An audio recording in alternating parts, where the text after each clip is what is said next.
When he did Soul Power, his band was one of the worst bands he ever had. Now, I know that sounds fucked up. He's like, wait a minute, that's great. James Brown's real band that he had in the late 60s, they mutinied on him and they left. So he picked up Bootsy Collins and his book. They couldn't play as good as Fred Wesley and them. So he had to write simpler arrangements to make them sound funky. So that's why you hear, no, we need it, soul power, have it, soul power, They couldn't do too much because they couldn't do enough. So he made them simpler. Making them simpler made them funky. Remember that song, Ants in My Pants? Been sampled a million times. You know what I'm saying?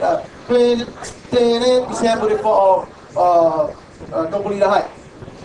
And that joint, I don't even know what, the guitar player played the same shit the whole record. He's like, I ain't even making you play something hard. You're gonna fuck it up. And that was Catfish Collins, that was Bootsy's brother. And the bass line simple. And when it came time for the bridge, real simple.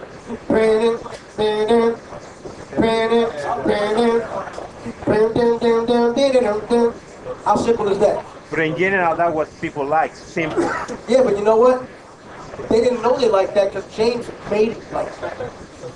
It wasn't simple. James said, make it something simple that's right. Sometimes you gotta say, screw what's happening right now. I mean, how many times you heard Hey Ya by Andre 3000? I bet you when he made that beat, try to give it to somebody, they're like, hey, what the hell is this shit? People hear that thug stuff, son. Then he came out and sold 50,000 million copies and shit. And now they're like, damn, man, you got another one of the Hey Ya joints laid up. Nobody wants to be the first. Everybody wants to be the second. They want somebody to test the waters for. You gotta be that dude that says, I don't care what anybody says. In this particular case, doing this song, obviously I'm trying to stick to James Brown's way of thinking. I can't repeat what he did. The players got was, incredible. So what I did was I kept it simple. Real simple. All the same way. Throw them in there when they need to be in there, take them out when they need to be taken out. Now if you look at the vocals, let's go to the vocals real quick. Oh, the lead or Lead. See how much is cut up? I took a lot of shit out of it. Why? Because he sang a lot. Because this song is a very open song. So he's like, yo, we need it. You got to have it. Yeah, come on. Yeah. I took all that shit out. Yeah, you'll notice if I roll the clip out here, you can see that they're the original stuff. Yeah, you see how much stuff is in there? I cut a lot of that out. Why? Because James Brown kept it simple. Had his vocals very simple. A lot of times, the reason why James Brown sang simple stuff is he was also playing organ. This stuff that, kind of helps you when you're doing your production to know that. So he would sing, and then need it.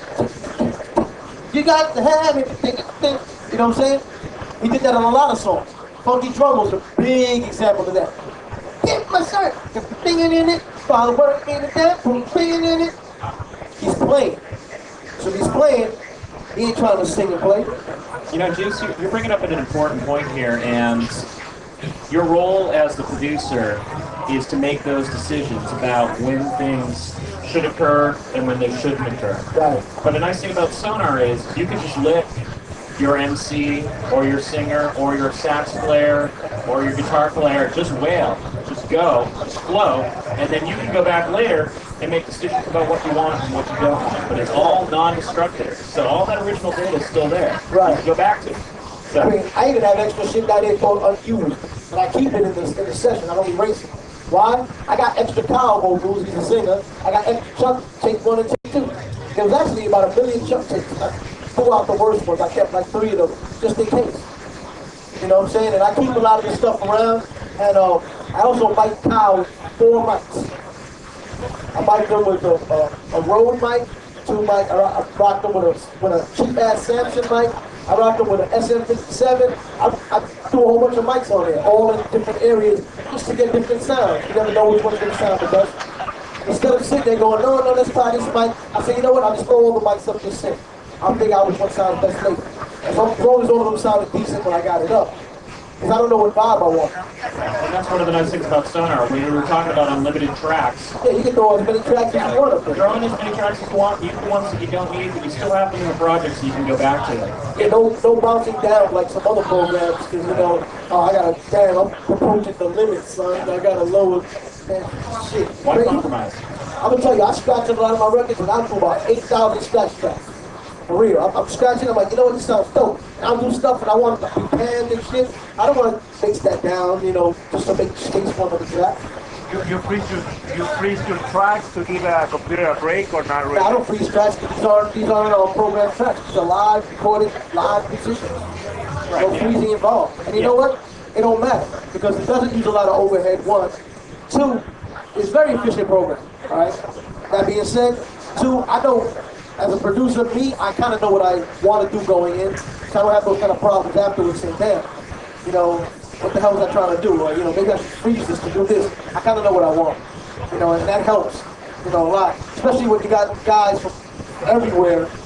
My band got to the Santa Fe, guitar players from Memphis. My drummer's the average white band's drummer. So this dude's playing everywhere, you know. By the time he comes in, I got time to be like, wait, hold on a second. I'm trying to figure this shit out. He's like, yo, dog, man, I got a gig in like 2 hours. So, you know, you got to get up and running fast. You know what I mean? But to answer your question, you know, if you were running this on an older computer, or if you were working with 30 virtual instruments or something, you can freeze. You know, you absolutely can do that. Why don't you open up the rack? What you call the rack? Synth rack? Synth rack. Sure. Boom, that's the synth rack. It's going to be popping up any second, man. Right down here. There you go, right there. Why don't you add us any kind of sauce? What do we want? Convention. Convention. Sure. Alright, so it's a little convention, right? Now you decided, and that's, by the way, this is a dope ass synth, man. I'm gonna tell you right now, when I do use soft synth, this shit right here is the one. Tomorrow, by the way, if any of you around, I'm gonna take some acapella chunk vocals, and I'm gonna do a remix to it live right here. Using it. It'll probably be used on the record or some shit, who knows. You know, we got about 1 million records coming out. In any case, you can load up any kind of patch. You want to freeze it? There you go. If you wanted to freeze it, there's multiple ways you can do it. You can do it in the synth rack itself by pressing the little snowflake. The little snowflake button? Yeah, the little snowflake freezes or unfreezes. Yes. We don't have any data recorded, but Yeah, it's so just a matter. yeah. Just hit the button. Hit the button, it'll automatically freeze it, and it kind of mixes it down real quick for you. So, you know, it's real easy to, like, if you have a process and intensive shit happening, then you can't really, like, add tracks because your computer's working too hard. Freeze it up, boom. But, you know, honestly, I never really had to do it. And, you know, my computer's a little advanced. It becomes handy sometimes, you know? Yeah, I was always a hand, dude. You know, actually, a lot of times, I'll be honest with you, I get lazy, and I don't feel like, you know, going and fixing it down the right way, so I can freeze it. I use that as a way of keeping it mixed down for the time being, until later. By the way, as you see all, you know, just a little plug for the synth, which is real nice. They got crazy sound for the shit. I scored a movie called Feliz Navidad, which is coming out in November. I don't know if you know that radio station La Vega. You know, it's like a real big radio station for Latin music. I did a movie called Feliz Navidad. It's all in English. You gotta see this shit because it's funny as hell. And I rescored like half the movie with dimensions. I even redid this opera song called La Donna y Mobile. You don't know the song, but if I sing it, you'll know it. This is one that goes, La Donna y Mobile. I don't know the words for that shit. But we couldn't get the rights. The music is actually public domain, but the actual song we wanted was Pavarotti, and he's like, nah, 30,000. I'm like, that's all right. So I redid the whole shit, and I'm telling you, it sounds exactly like Pavarotti shit, except the dude singing isn't as good as Pavarotti. It was good.